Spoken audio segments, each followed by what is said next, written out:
नमस्कार। मैं doctor Manisha Mishra, assistant professor department of political science, Vasanta college for women, BHU, आप सभी का स्वागत करती हूँ। आज हम अपने course politics in India contemporary issues के अंतिम module nation building problems and prospect के सेकंड टॉपिक करप्शन पर चर्चा करेंगे, क्योंकि नेशन बिल्डिंग का एक बहुत बड़ा जो प्रॉब्लम है वो है आपका करप्शन, भ्रष्टाचार। इससे हम सभी परिचित है, कहीं ना कहीं वो पूरे देश को भीतर से खोखला कर देती है। इसे समझने के लिए मैंने इसको 4 भागों में बांटा है। सबसे पहले हम भ्रष्टाचार के संकल्पनात्मक रूप से अध्ययन करने का प्रयास करेंगे। फिर हम भ्रष्टाचार की प्रकृति, कारणों एवं उसके क्या दुष्परिणाम हो रहे हैं उसको समझेंगे। तत्पश्चात हम जो भारत में भ्रष्टाचार की समस्या है उसको देखते हुए कुछ प्रमुख जो केसेस हैं उस पर विचार करेंगे, और अंत में हम इस समस्या से कैसे जूझे और इसके लिए क्या सुधारात्मक हम प्रयास कर सकते हैं इसको देखेंगे। इससे हम सभी परिचित हैं कि लगातार जो पिछले 4 दशकों से प्रयास करने के बाद अंत में जाकर भारत की संसद ने लोकपाल और लोकायुक्त अधिनियम 2013 में पारित किया। और ये कब पारित हुआ? जब जनता जागरूक हुई और इंडिया अगेंस्ट करप्शन आंदोलन, जो कि 2011 में शुरू किया गया था, अन्ना हजारे जी के नेतृत्व में आम आदमी पार्टी जो आगे चलकर बनी, और फिर अरविंद केजरीवाल ने दिल्ली की विधानसभा में 2013 में जीत हासिल की। तो ये पूरा जो घटनाक्रम था उसके बाद जाके ये एक्ट जो है वो आपका लागू होता है। कहीं ना कहीं ये भारत में ओम्बड्समैन की जो व्यवस्था है उसी का ही एक जो है दृष्टांत हमें प्रस्तुत करता है, क्योंकि ओम्बड्समैन भले ये स्वीडन से हम इसके जो जेनेसिस को देखते हैं तो वो आपके पब्लिक इंस्टीट्यूशन से अगर आपकी कोई शिकायत है उसको निवारण करने के एक सेल के रूप में ये वर्क करती है, और ये एक ऐसा मैकेनिज्म प्रोवाइड करती है जिससे कि स्वतंत्र रूप से जो उसकी जांच हो किसी भी इस प्रकार के मामले की और उसकी सुनवाई हो। तो भारत में जो भ्रष्टाचार है ये एक बहुत ही प्राचीन समस्या है, ऐसा नहीं कि ये एक मॉडर्न प्रॉब्लम है, और पूरा जो हमारा सार्वजनिक जीवन है उसमें ये बुरी तरीके से व्याप्त है। और कहीं ना कहीं जब भी हम ये टर्म को इसके शाब्दिक रूप से देखें तो इसका मतलब ही होता है कि डिमोलिशन, रूइनिंग या स्पॉइलिंग, तो किसी चीज को नष्ट करना, उसको खंडित कर देना, विशेषकर समाज अथवा राष्ट्र को। तो कोई भी अगर समाज भ्रष्ट होगा और अगर उसमें अनैतिक व्यवहार किए जाएंगे, उनको अगर कानून का भय नहीं रहेगा सामान्य जनता को, तब हम कैसे लॉ एंड ऑर्डर मेंटेन कर सकते हैं। अभी हाल की घटना देख लीजिए, किस प्रकार जजेस, पूरे न्यायाधीश जो है उनके घरों में जो है जले हुए नोट के बंडल पाए जाते हैं। अगर वैसे लोग भ्रष्टाचार के आरोप में पाए जाएंगे तो निश्चित रूप से ये हमारे लिए जो है बहुत चुनौतीपूर्ण समय है। तो करप्शन के जो कई स्वरूप हम समाज में देख सकते हैं, और इसीलिए ये राष्ट्र निर्माण के लिए एक बहुत बड़ी चुनौती है, क्योंकि ये तो प्रत्येक व्यक्ति की ईमानदारी से जुड़ा हुआ है। अगर हम ऑनेस्टली अपने दायित्व का निर्वहन करेंगे तो कहीं से भी इससे कोई समस्या उत्पन्न नहीं होगी। हाँ, हो सकता है हमें कुछ आर्थिक लाभ ना हो, लेकिन हम कम से कम अपनी व्यवस्था के प्रति तो ईमानदार रहेंगे। तो इसके जो अलग अलग स्वरूप भ्रष्टाचार के हम समाज में देख सकते हैं, जैसे कि घूसखोरी हुआ, आपका गबन है, फ्रॉड करना, सार्वजनिक संपत्ति का दुरुपयोग करना, आपकी परिवारवाद, प्रभाव का प्रयोग, अलग अलग रूपों में जो है भ्रष्टाचार समाज में व्याप्त है। भ्रष्टाचार को परिभाषित करते हुए ऑक्सफोर्ड डिक्शनरी बताता है कि this is a perversion of destruction of integrity in discharge of public duties by bribery और फेवर इज कॉल्ड करप्शन। यानी गलत तरीके से, विध्वंसक तरीके से अगर जो एक निष्ठता है उसको भंग किया जाए, विशेषकर सार्वजनिक दायित्वों के निर्वहन के समय अगर किसी प्रकार से भी जो है घूसखोरी होती है तो ये आपका भ्रष्टाचार कहलाता है। इसी तरह वेबस्टर डिक्शनरी करप्शन को डिफाइन करती है कि अगर किसी प्रकार के गलत कार्य के लिए कोई आपको प्रलोभित करे और उसके लिए एक अनैतिक तरीके से, अवैधानिक तरीके से जो है रिश्वत प्रदान किया जाए, तो ये सब भ्रष्टाचार के अंतर्गत आएगा। वर्ल्ड बैंक ने इसका एक बहुत ही सिंपल परिभाषा देने का कोशिश किया है कि abuse of public power for private benefit. जब भी हम अपनी सार्वजनिक शक्ति का प्रयोग निजी लाभ के लिए करते हैं तो वो भ्रष्ट गतिविधि मानी जाती है। लेकिन इस परिभाषा से ये आशय नहीं लगाना चाहिए कि भ्रष्टाचार केवल आपके सार्वजनिक जीवन में व्याप्त है। अगर हम प्राइवेट सेक्टर में देखें, बड़े बड़े प्राइवेट एंटरप्राइजेस में, वहां भी हायरिंग के समय, नियुक्ति के समय जो है भ्रष्टाचार काफी जटिल रूप से देखने को मिला है। तो कहीं ना कहीं जो भ्रष्टाचार की ये जो समस्या है, ये पूरे भारतीय राजनीति और प्रशासन में व्याप्त है और इससे जो पूरी अर्थव्यवस्था है ये कमजोर हो रही है, क्योंकि अर्थव्यवस्था में नियम कानूनों से वो चलता है, नियमन आवश्यक है, उसमें संरक्षणवाद भी है, हमारे यहाँ सार्वजनिक स्वामित्व है। तो ये सारे जो सिस्टम है, यानी आपके जो ऑफिसर्स का उनका अपना नेक्सस है, उनके अपने रूल रेगुलेशंस है, उनका अपना मैकेनिज्म है, तो उसमें हर लेवल पर अगर करप्शन होगा और वो भी धीरे धीरे उसका ग्रोथ हो रहा है, तो इससे क्या होता है कि आम जनता के लिए ये बहुत मुश्किल हो जाता है कि वो कैसे उस सिस्टम से उम्मीद करें ऑनेस्टी की, जिसके हर लेवल पर जो है प्रॉब्लम है। तो 1991 में जब भारत में आर्थिक उदारीकरण आया तो कुछ हद तक हम कह सकते हैं कि जो लाल फीताशाही है, यानी आपका रेड टेपिज्म, एक फाइल जो है लाल फीते में बंद है, एक टेबल से दूसरे टेबल में जाने के लिए उसको स्पीड मनी चाहिए, यानी त्वरित गति से ये दूसरे टेबल में जाए, इसके लिए रिश्वत चाहिए। तो इस पर कंट्रोल लगाने की कोशिश काफी की गई। फिर ब्यूरोक्रेसी को भी और इफेक्टिव बनाने का प्रयास किया गया। तो कहीं ना कहीं जो ये ट्रांजिशन हुआ मार्केट इकोनॉमी की तरफ, तो हमारी अर्थव्यवस्था ने भी ग्रोथ को देखा। लेकिन भारत की अर्थव्यवस्था के सामने एक बहुत बड़ी समस्या ये है कि ये विश्व की एक बहुत बड़ी जनसंख्या है और इस जनसंख्या में काफी अलग अलग सामाजिक आर्थिक समूह रहते हैं और गरीबी एक बहुत बड़ी समस्या है, जिसके कारण लोगों का इस प्रकार की भ्रष्ट गतिविधियों में संलिप्त हो जाना ये विस्मय का विषय नहीं है। और हमारे देश में ये एक ऐसी सामाजिक और आर्थिक बुराई के रूप में एकदम घर कर चुकी है कि इससे निजात पाने के लिए कठोर कदम उठाने होंगे।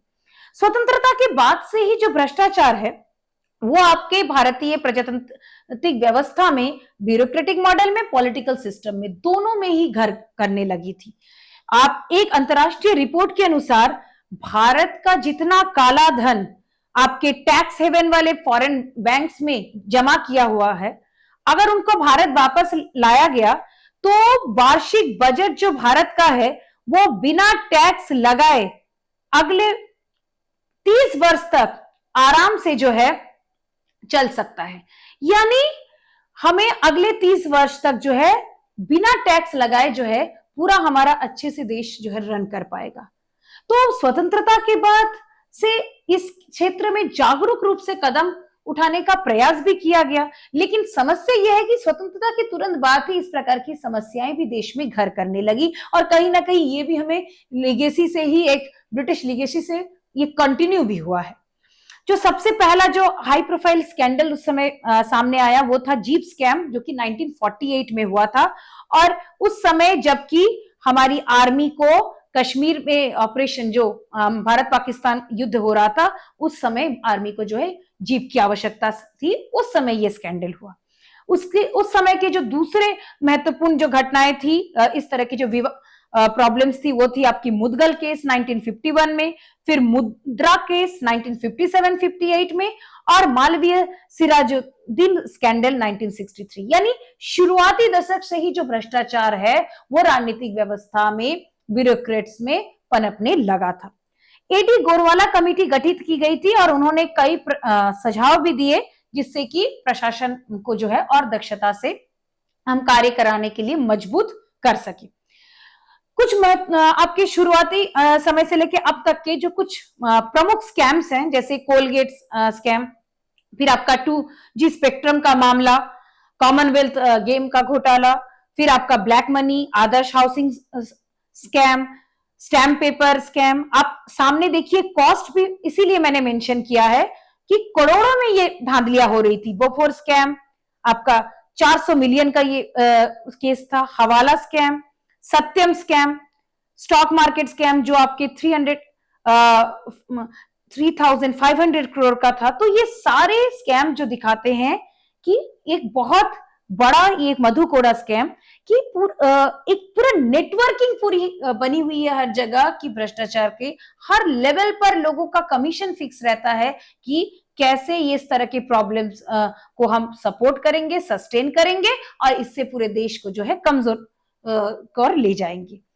अब अगर हम भ्रष्टाचार की प्रकृति को देखें तो हमारे यहाँ आवश्यकता इस बात की है कि जो सरकार के तीनों अंग है वो सुचारू रूप से अपने अपने दायित्वों का निर्वहन करे।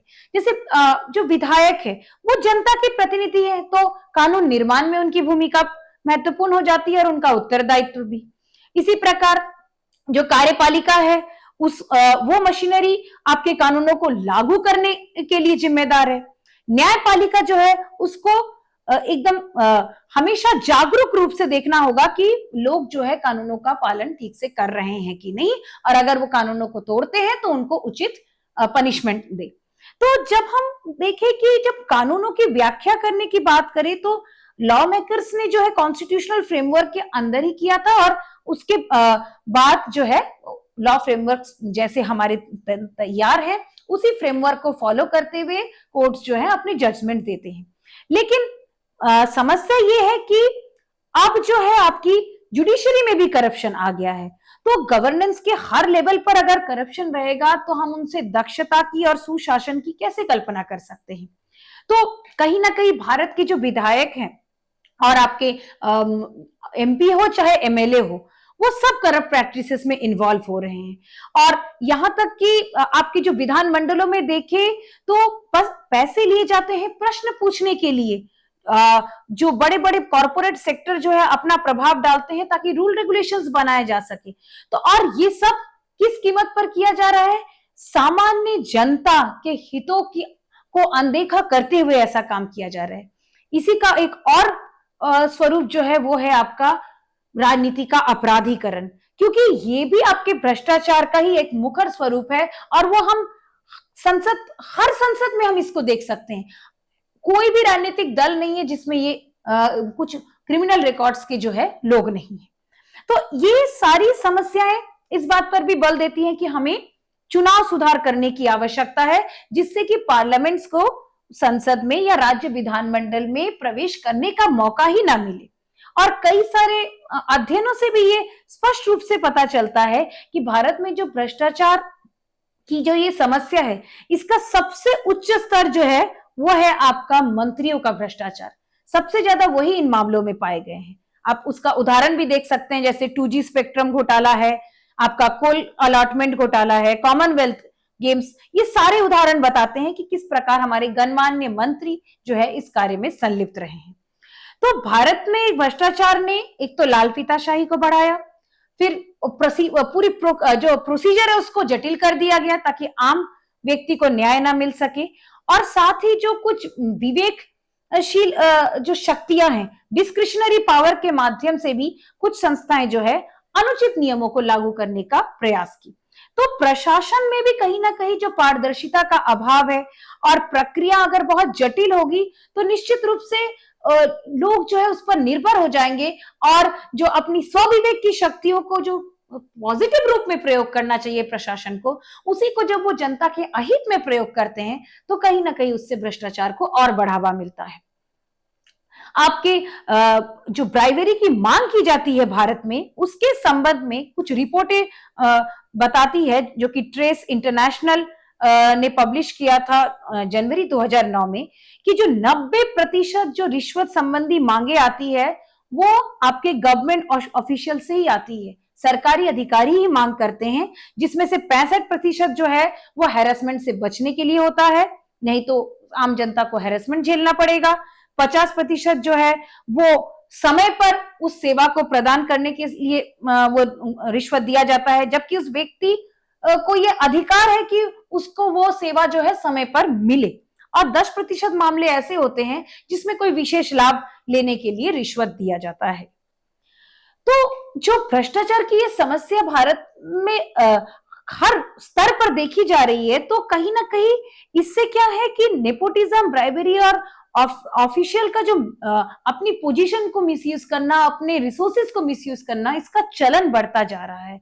और संविधान में कोशिश तो की गई कि भाई जुडिशरी को जो है स्वतंत्रता प्रदान किया जाए, लेकिन अब जो है भारत के न्यायालय भी इससे बचे हुए नहीं है।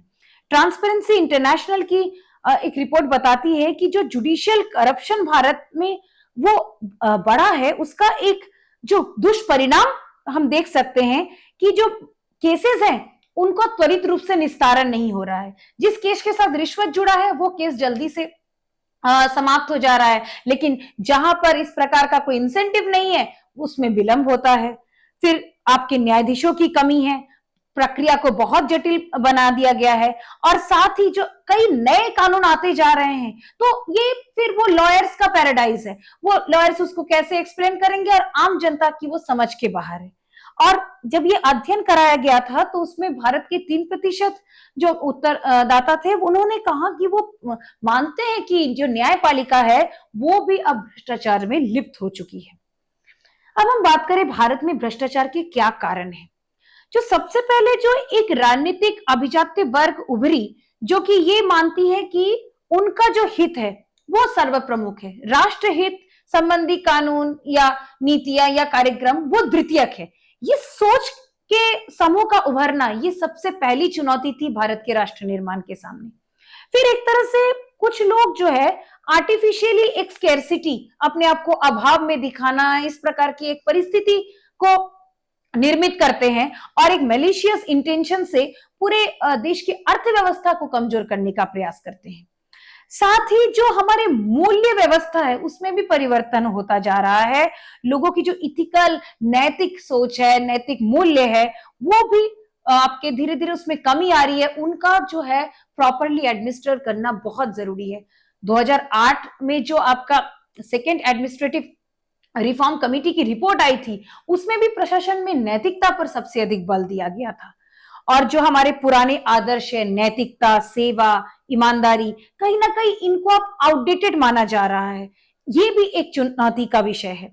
साथ ही लोगों में जो एक सहने की आदत है कि वो अगर भ्रष्टाचार हो रहा है उसको सहन कर ले रहे हैं, और कहीं ना कहीं उनको जो जिस तरह से उनका मुख्य रूप से विरोध करना चाहिए था, जन संघर्ष होना चाहिए था, अन्ना हजारे जी के मूवमेंट को अगर हम एक अपवाद के रूप में देखें तो इसके अलावा लोग कहां कब मुखर हुए हैं आर्थिक भ्रष्टाचार के खिलाफ।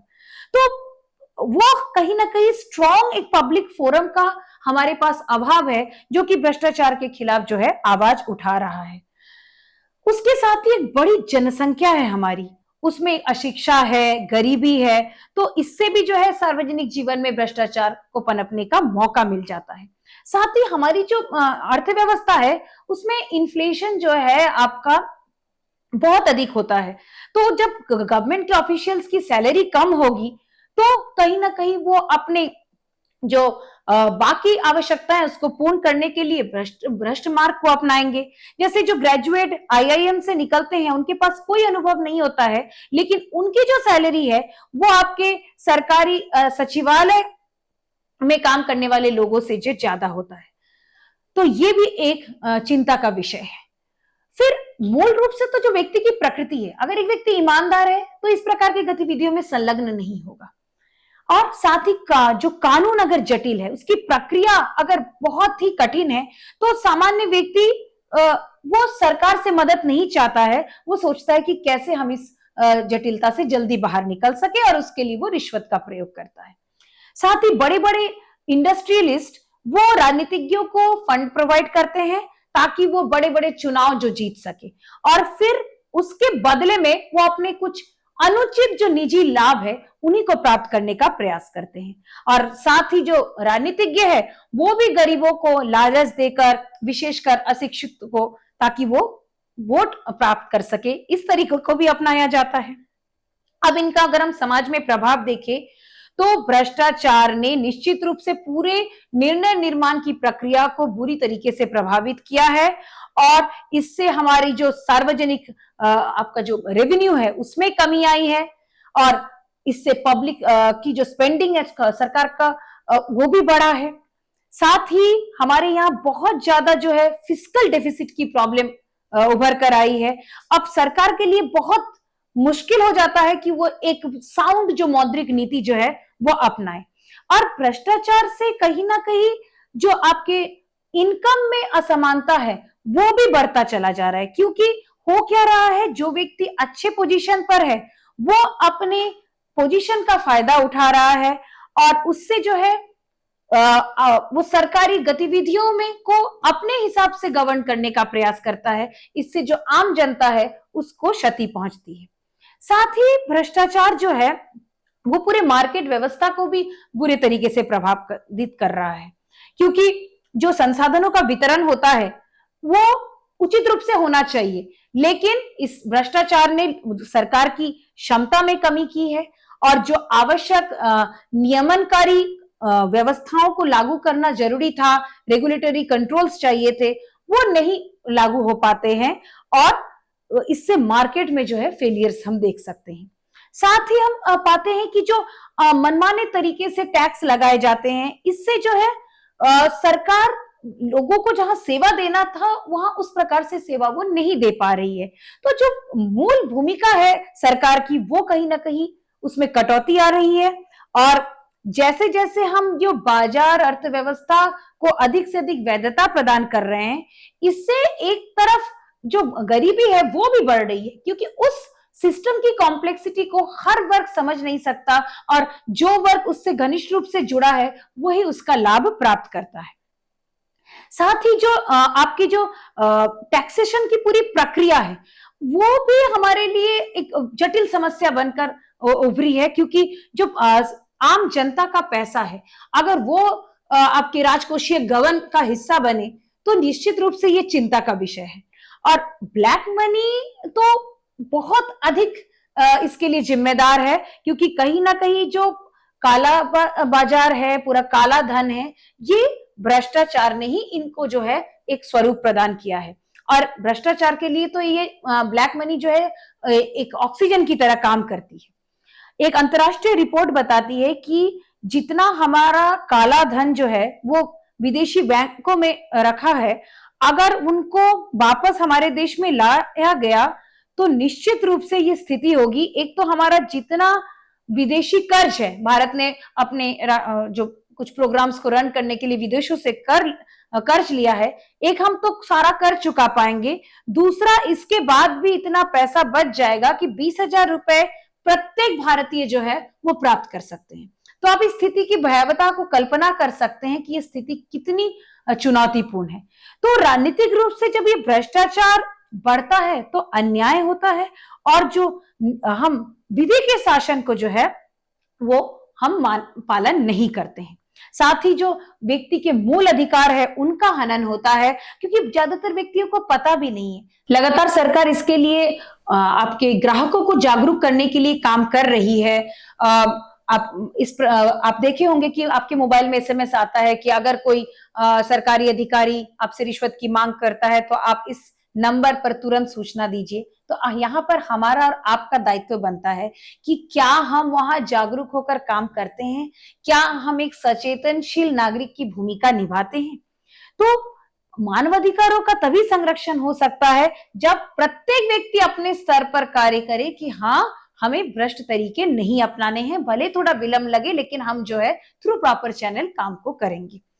साथ ही जो कुछ महत्वपूर्ण न्यायिक निर्णय हैं, इसमें भी जो है कहीं ना कहीं जो दिखाता है कि भ्रष्टाचार अब जो है वो आपके कोर्ट में भी प्रवेश कर चुका है और जो करप्ट ब्राइब्स जो है वो दिए जा रहे हैं कोर्ट्स के ऑफिशियल्स को। और इससे क्या हो रहा है, जो इनोसेंट व्यक्ति है वो दोषी माना जा रहा है और जो वास्तव में दोषी है वो छूट जा रहा है।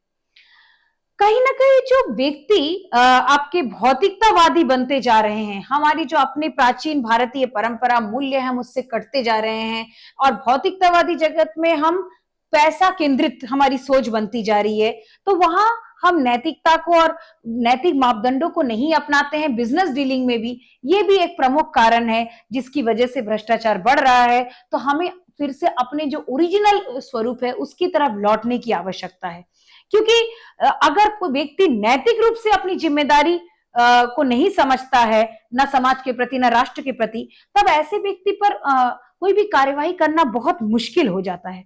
साथ ही कई सारे हमारे जो मिथक है वो भी भ्रष्टाचार के लिए समस्याजनक है और उनको हमें निस्तारित करना होगा, तभी जाके इस समस्या के हम समाधान तक पहुंच सकते हैं। तो जब हम बात करते हैं कि हम कैसे समाज में भ्रष्टाचार रूपी समस्या को कम करने के लिए क्या कदम उठा सकते हैं, तो सबसे पहला जरूरी है कि जनता सचेतनशील हो और इसके लिए हमें शिक्षा व्यवस्था को उन्नत करना होगा कि लोग अपने मूल अधिकारों को जानें। भ्रष्टाचार को अगर हटाना है तो हमें जो वैल्यू सिस्टम है, वैल्यू ऑफ इथिक्स है, मॉरलिटी का जीवन में क्या स्थान है, नैतिकता का जीवन में क्या स्थान है, ये इसका ज्ञान आम नागरिकों को होना चाहिए। लोगों में उस आभास को विकसित करना जरूरी है, क्योंकि तब फिर से व्यक्ति जो है ये सोचने लगेंगे कि हम इस जीवन के प्रति उत्तरदायी है, फिर वो ईश्वर में विश्वास करेंगे और जब ईश्वर की एक निष्ठता में लोग विश्वास करेंगे तब ऐसा जीवन जिएंगे जो कि ईश्वर ने मानव के लिए चुना था। उनके अंदर ये भाव आएगा कि हम अंतिम रूप से हमें उन ईश्वर के प्रति हमें जवाबदेहता बनी रहेगी मेरी, तो वो कहीं ना कहीं भ्रष्ट कार्यों में संलिप्त नहीं होंगे। कुछ ऐसे कानूनों की आवश्यकता है जिससे कि कोई स्थान न बचे जहां पर कि राजनीतिज्ञ और जो भ्रष्टाचारी है वो अपने स्वविवेक के आधार पर भ्रष्ट नियमों को लागू करने का प्रयास करे। साथ ही हमें कुछ स्वतंत्र आयोगों को निर्मित करना होगा जो कि राष्ट्रहित में कार्य करे। साथ ही इनके जो निर्णय हैं और निर्णय अगर गलत भी होते हैं तो फिर उनको कोर्ट में चुनौती दी जा सके। लोगों के सहयोग की भी इसमें बहुत अधिक आवश्यकता है। राइट टू रिकॉल एक बहुत महत्वपूर्ण इनिशिएटिव था जिसमें कि हम अपने चयनित प्रतिनिधियों को वापस बुला सकते थे अगर वो ठीक से काम ना करे, तो इस प्रकार के मेजर्स को हम और अडॉप्ट कर सकते हैं। साथ ही चुनावी सुधार भी इसके लिए बहुत जरूरी है, क्योंकि स्टेट फंडिंग अगर इलेक्शन का होता है आपके क्योंकि जो इलेक्शन के एक्सपेंसेस है कैंडिडेट की वो बहुत ज्यादा है, इसके लिए स्ट्रिक्ट रूप से जो रीइंफोर्समेंट है स्टेट की तरफ से होना चाहिए। हर पार्टी के अंदर इलेक्शंस हो, आपके पॉलिटिकल पार्टीज जो है उनके जो अकाउंट है उनका प्रॉपर ऑडिटिंग होनी चाहिए। क्या राजनीतिज्ञ टाइम से इनकम टैक्स फाइल करते हैं कि नहीं, इसकी जांच हो। अगर कोई पर्सन का क्रिमिनल रिकॉर्ड है तो उसको इलेक्शन में चांस ना दिया जाए। ये सारे इलेक्टोरल रिफॉर्म्स अगर हम इंक्लूड करते हैं तब भी जो है भ्रष्टाचार को रोकने में ये काफी मदद करेंगी। साथ ही जो ब्यूरोक्रेट्स है उनको अकाउंटेबल होकर, ट्रांसपेरेंट होकर, सिटीजन फ्रेंडली तरीके से काम करना होगा।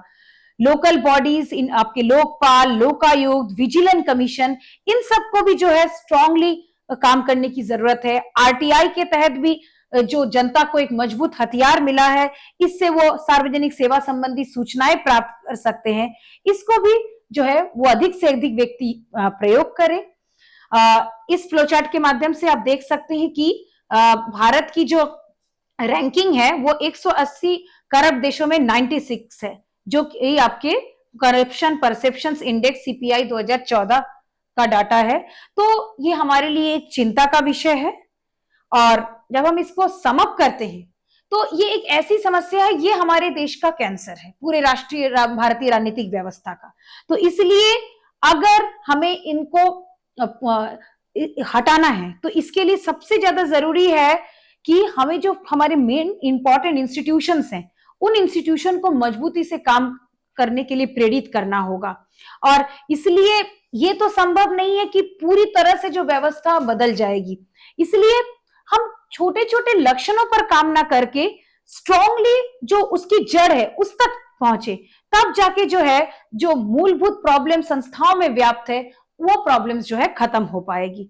और ये भी जरूरी है कि सभी वर्गों का इसमें सहयोग हो, तभी जाके जो है संस्थागत सुधार हो पाएगा।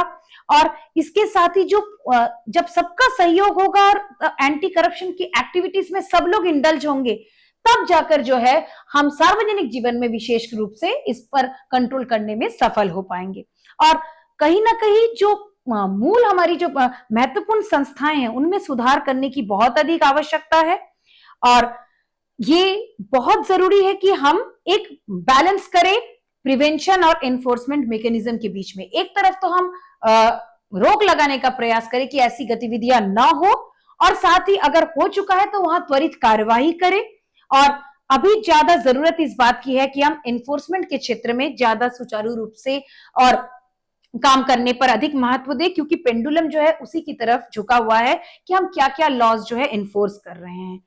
और इसके लिए ये देखना भी बहुत जरूरी है कि कुछ सीमाएं भी है आपके लीगल मेजर्स के, और लॉ सिस्टम जो है वो खुद ही करप्शन का पार्ट है, तो वो कितना अच्छे से रूल्स को इंप्लीमेंट करेगा ये भी चिंता का विषय है।